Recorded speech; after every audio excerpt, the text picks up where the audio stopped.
Hi, this is Pat Johnson, your psychology instructor, and in this mini lecture we're going to talk about two disorders that are related to anxiety. We're going to talk about obsessive compulsive disorder and post-traumatic stress disorder. First, let's talk about obsessive compulsive disorder. You've probably heard of this disorder and heard it called OCD. Unfortunately, OCD is not understood accurately in the general public. We usually think that a person who is OCD is a neat freak or a germaphobe or something like that. But really, OCD has to do with these two words, obsessive and compulsive. So let's first take a look at what we mean by obsessions and compulsions. Obsessions are thoughts. So an obsession is a reoccurring thought. It's intrusive, meaning it gets into your mind. You don't want it there, but you can't get rid of it. And so intrusive, unwanted, and repetitive. So this isn't a one-time weird thought.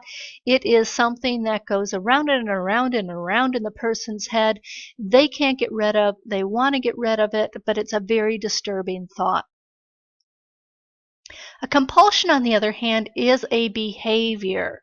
So while obsessions are thought, compulsions are behaviors, and what compulsions do is they reduce the anxiety of the obsession.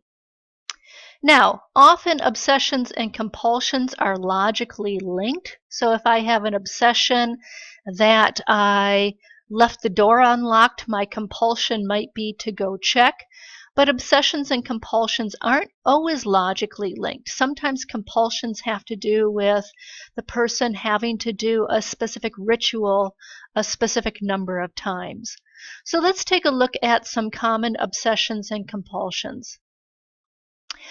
Common obsessions have to do with germs, that things that people will touch will be full of germs and will cause a person to get diseased.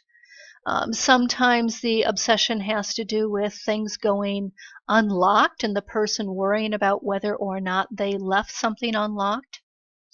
Sometimes the obsession could be something like, did I leave the coffee pot on? And if I left the coffee pot on, then it's going to go dry, and then it's going to overheat, and then it's going to catch on fire, and then my house is going to burn down, and I won't have a place to live.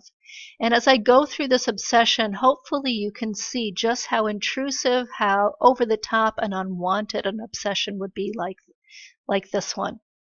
So those are just some obsessions.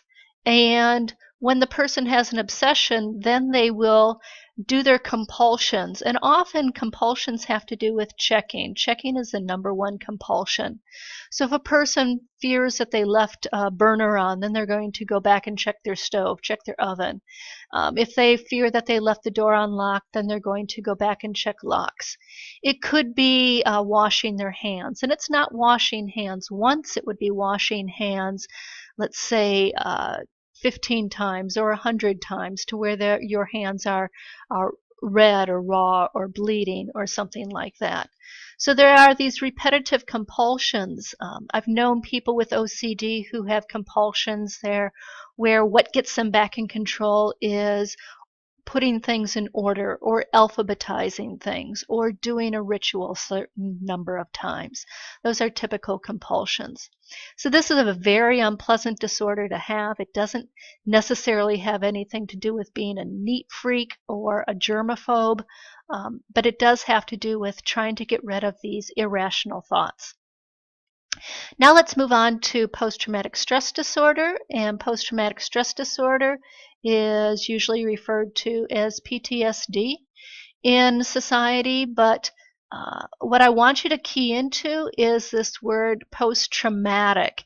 And so while most people think of combat when they think of PTSD, and that was the soon after the Vietnam War, the first time that PTSD was diagnosed under that term was when the trauma was combat related.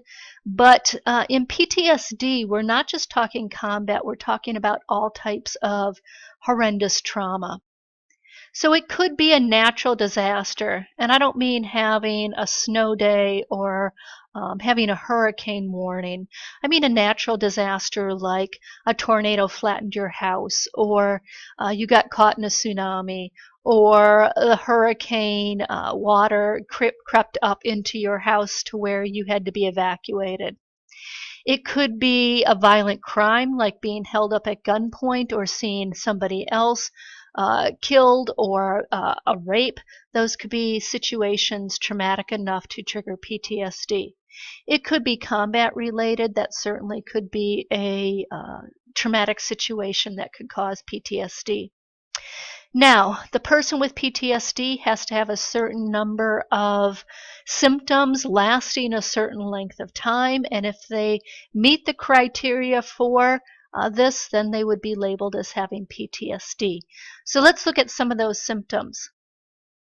Often the person with PTSD will have intrusive memories where they will feel like they're back in that situation, having a flashback, and they would rather not have this because it's so unpleasant to recall the traumatic situation.